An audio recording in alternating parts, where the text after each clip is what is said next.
dipersembahkan oleh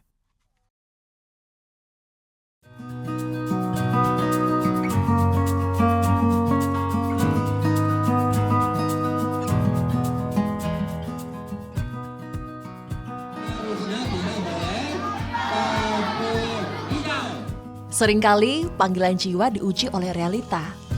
Bagi Muhammad Habibur Rahman, menjadi guru adalah warisan keluarga.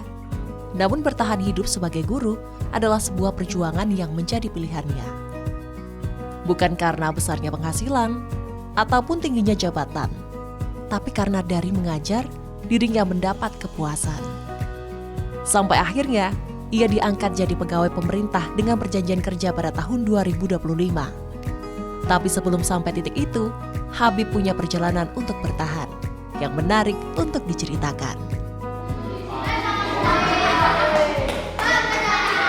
Sebelumnya tak pernah terlintas di benak Habib untuk menjadi guru. Tapi saat lulus di tahun 2019 dan belum mendapatkan pekerjaan, ia mendengar masukan sang ibu untuk menjadi guru. Ia pun mencoba melamar dan akhirnya diterima menjadi guru di SMP Negeri 2 Suralaga. Pada awalnya saran orang tua, jadi dulu memang nggak ada niat buat jadi guru.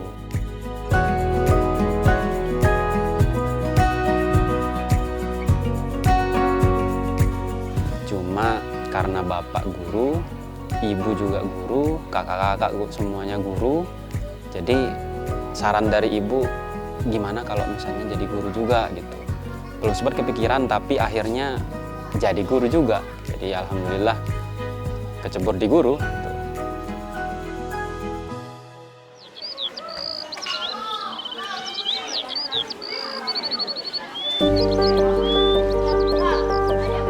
Sempat berpikir menjadi guru akan menjamin hidupnya. Tapi apa daya, gaji honorer ternyata jauh dari yang dibayangkannya. Ternyata saya cuma dapat 2 jam pelajaran dan itu ternyata ya sangat jauh dari harapan yang sebelumnya mungkin saya kira guru ya lumayan lah ya mungkin segini gajinya gitu, tapi ternyata ya nggak segitu.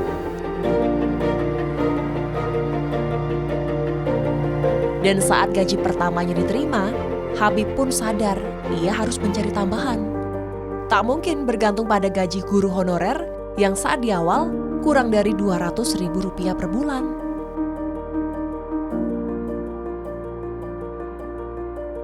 Gimana caranya biar dompet bisa terisi lah ya, biar bisa ya minimal kita jalan-jalan beli bakso lah atau apa untuk ngasih orang tua mungkin dan segala macam. Saat itu belum bisa.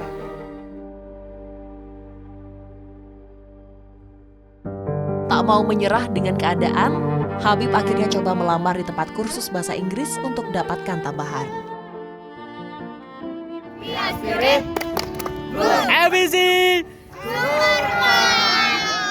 Siapa sangka, kecintaannya untuk mengajar justru tumbuh saat jadi guru kursus. Melihat anak ajarnya bisa berbicara langsung dengan turis asing, membuatnya merasa apa yang dilakukan berguna bagi orang lain.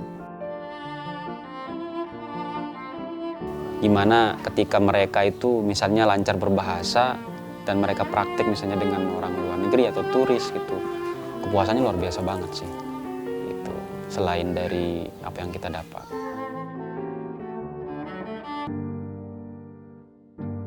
Bahasa Inggrisnya aku belum makan, kita bisa bilang I haven't eaten. Atau untuk penegasan kita juga bisa tambahkan I haven't eaten yet.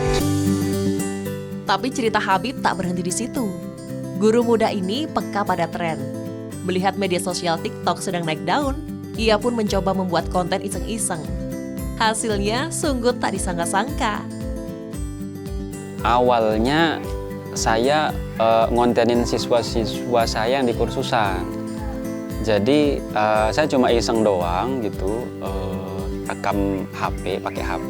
Jadi cara pengajaran saya di kursusan, di kelas. Dan itu ternyata yang nonton banyak banget di TikTok waktu itu. Rezeki memang tak kemana. Unggahan Habib disambut baik netizen. Kontennya mengajar bahasa Inggris, meraih minat banyak warga TikTok. Waktu itu karena postingannya makin rame, viewsnya makin banyak, followersnya makin banyak, pernah sehari dapat followers 10.000, 15.000, sampai di titik dimana penontonnya jutaan waktu itu. Nah, beberapa hari kemudian banyaklah yang kontak, yang nge-DM gitu kan, gimana kalau kerjasama.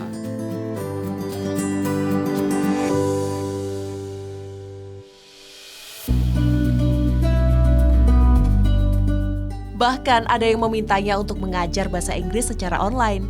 Kebanyakan pekerja migran Indonesia yang sudah berangkat tapi masih kurang kemampuan berbahasanya.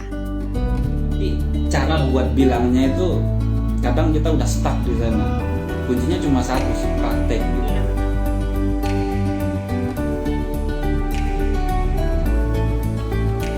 Waktu itu juga posisinya masih honorer. Dan itu yang jadi pemasukan yang lumayan lah daripada di sekolah kan. Tapi minusnya istirahatnya jadinya kurang. Jadi pagi sekolah, pulang ngajar online, kadang konten juga, sorenya juga online, malamnya juga online, kadang sampai jam 12 malam. Setelah menikah, rezeki Habib mengalir dari sisi seorang konten kreator. Siapa sangka, kerjasama dengan sang istri berbuah manis. Nanti dipotong aja. Oke. Mulai dari endorsement sampai ajakan menjadi afiliator berdatangan. Pintu rezeki Habib terbuka di dunia konten kreator, sehingga gaji honorernya tak menjadi andalan utama. Apa bahasa Inggrisnya? Aku nggak mau lihat kamu terluka lagi. I don't want to see you hurt. Aku bilang berhenti. I told you to stop. Aku yakin kamu bisa mengatasinya. I'm sorry you can't handle it. Walau besarnya sudah tak seperti saat pertama kali mengajar, tapi bayaran di bawah 1 juta per bulan tak cukup baginya yang sudah berkeluarga. Berkah dari media sosial ini pun tak disia-siakannya.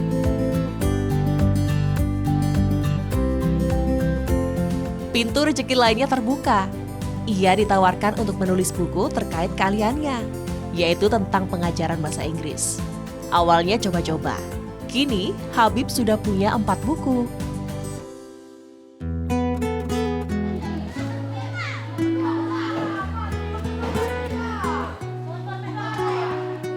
Semua perjuangan dijalankannya, tapi hal yang dicita-citakannya baru datang di tahun 2025 lalu. Luar biasa akhirnya terpenuhi dan mimpinya terwujud gitu aja. Karena sebelum-sebelumnya orang tua bahkan keluarga sangat mengharapkan. Dan terlebih ini adalah tes terakhir bagi P3K penuh waktu. Jadi sangat luar biasa lah bersyukurnya ketika tahu bahwa lulus gitu. Program P3K atau Pegawai Pemerintah dengan Perjanjian Kerja di tahun 2025 menjadi fokus utama pemerintah untuk menyelesaikan penataan tenaga honorer termasuk guru menjadi ASN. Seleksi ini memprioritaskan guru honorer dalam database BKN melalui skema P3K penuh waktu atau paruh waktu. Kebijakan ini diharapkan memberikan kepastian karir, kesejahteraan, dan pengakuan formal.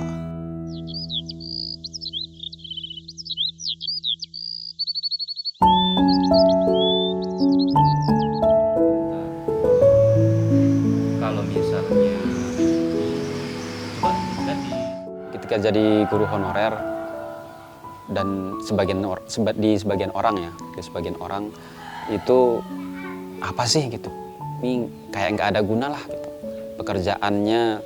Ya mending kita, kalau orang-orang sini mungkin lebih ke luar negeri aja gitu, cari duit yang gede kan. Dan kalau misalnya dibandingin sama guru yang sudah P3K full, ya statusnya naik, namanya ASN. Namanya ASN, ya mungkin status sosialnya naik dan lebih, kalau di sepengetahuan saya mungkin lebih dihormati.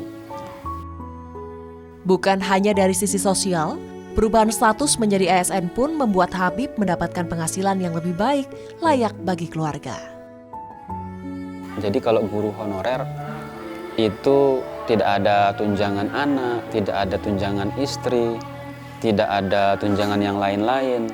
Jadi kalau sudah P3K penuh waktu, tiap bulan kita aman, tunjangan istri ada, tunjangan anak ada. Jadi setidaknya tidak memikirkan bulanan lah. Dampaknya banyak perubahan sih Mas. Yang sebelumnya hanya mengandalkan dari honorer dan konten, tapi akhirnya untuk saat-saat ini ketika lulus menjadi P3K penuh waktu, tidak seporsir dulu tenaganya. Jadi kalau dulu benar-benar memporsir diri bagaimana caranya biar ada penghasilan dari luar sekolah, tapi alhamdulillah sekarang ketika terangkat menjadi P3K penuh waktu bisa terakomodir lah kebutuhan, dan kita juga bisa sisihkan untuk tabungan dan segala macam.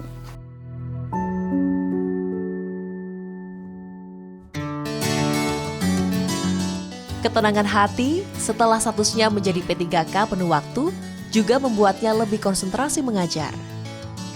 Jadi ketika sudah penuh waktu berarti saya pilihannya pertama harus lebih disiplin lagi, lebih harus administratif lagi yang sebelumnya mungkin agak longgar ketika menjadi honorer, tapi ketika sudah menjadi penuh waktu ya harus lebih giat lagi, belajar lagi gitu sih. Ia bahkan sudah mengurangi aktivitasnya di dunia konten kreator demi tanggung jawabnya atas pengangkatan yang diberikan. Ada beberapa yang didapat saat seseorang sudah menjadi P3K penuh waktu, yakni adanya kepastian status kepegawaian, gaji, dan tunjangan dari APBN, APBD, perlindungan jaminan sosial dan pensiun, serta punya kesempatan ikut pelatihan dan pengembangan karir. Kami di sini ada 5 guru yang diangkat menjadi P3 penuh waktu. Yang dulunya memang kita tahu bersama bahwa gajinya sangat minim, bahkan di bawah UMR ya. Jadi setelah adanya pengangkatan ini yang terakhir tahun 2025 kemarin, alhamdulillah kesejahteraan guru sudah meningkat sehingga berdampak juga kepada kinerja dari teman-teman ini.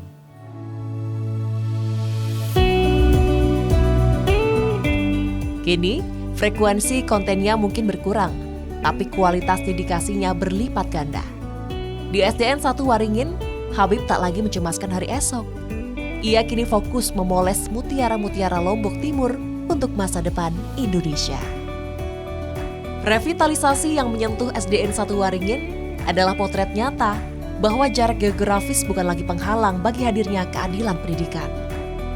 Melalui ruang kelas yang kokoh, sanitasi yang layak, hingga teknologi digital yang mutakhir, negara sedang meletakkan fondasi martabat bagi generasi masa depan di pelosok Lombok Timur. Kini tak ada lagi atap yang mengancam atau fasilitas yang membatasi mimpi.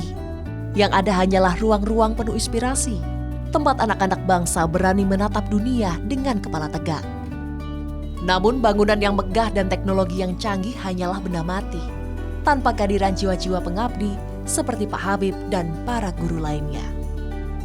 Kepastian status dan kesejahteraan yang kini mereka terima bukan sekedar balasan atas kesabaran, melainkan bahan bakar baru untuk terus menyalakan pelita ilmu di hati setiap murid. Di SDN 1 Waringin, kita belajar bahwa ketika fasilitas bertemu dengan dedikasi, pendidikan Indonesia tidak lagi sekedar berjalan di tempat, melainkan sedang melompat jauh menjemput masa keemasannya.